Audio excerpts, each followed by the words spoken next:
నమస్కారం, NS news కి స్వాగతం. నా పేరు ఉషా. ముందుగా ముఖ్యాంశాలు. ప్రజల కష్టాలు తీర్చడంతో పాటు ప్రజా సమస్యల సత్వర పరిష్కారమే ప్రజా దర్బార్ ప్రధాన లక్ష్యమని మైలవరం ఎమ్మెల్యే వసంత వెంకట కృష్ణప్రసాద్ పేర్కొన్నారు.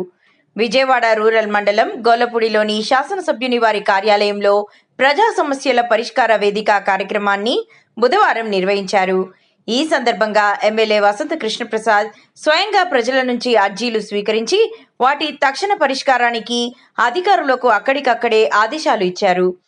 ఇళ్ల స్థలాల క్రమబద్ధీకరణ, రైస్ కార్డులు, ఉపాధి పెన్షన్లు, దివ్యాంగుల సర్టిఫికేట్లు మంజూరు తదితరులతో పాటు వివిధ రెవెన్యూ సేవలకు సంబంధించి అర్జీలు వచ్చాయి. గొల్లపూడిలో ఈరోజు ప్రజా దర్బార్ కార్యక్రమం నిర్వహించడం జరిగింది. దీంట్లో ఇప్పుడు 54 అప్లికేషన్లు వచ్చినాయి. వాటిని సంబంధిత శాఖలకి వెంటనే పంపిస్తాం. 1-2 సమస్యలు తక్షణం పరిష్కరించాలంటే వాటికి సంబంధించి పంపించడం కూడా జరిగింది.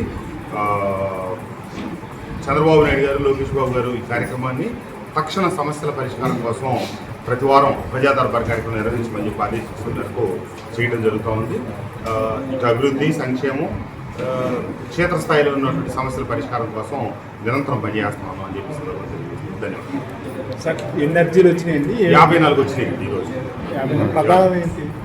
ప్రధానమైనవి భూ సమస్యలు ఎక్కువ, అట్లాగే కొన్ని అభివృద్ధికి సంబంధించి రోడ్లు, వీటి నిర్మాణానికి సంబంధించి కొన్ని వచ్చినాయి.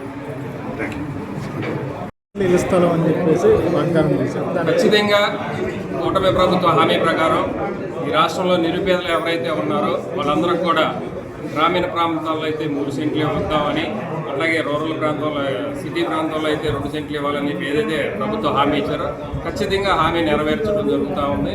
అలాగే సూపర్ 6లో భాగంగా ప్రభుత్వం హామీ ఇచ్చినటువంటి అన్ని పథకాలను కూడా ఇంప్లిమెంట్ చేసి వాళ్ళ సక్సెస్ఫుల్ టయానికి ఇవాళ ఉద్యోగస్తులకి గతంలో 1వ తారీఖు జీతాలు పడేదాన్ని జగన్మోహన్ రెడ్డి ప్రభుత్వంలో 20వ తారీఖు మళ్ళీ ఇంకో నెలకు వచ్చిన తర్వాత పడేది.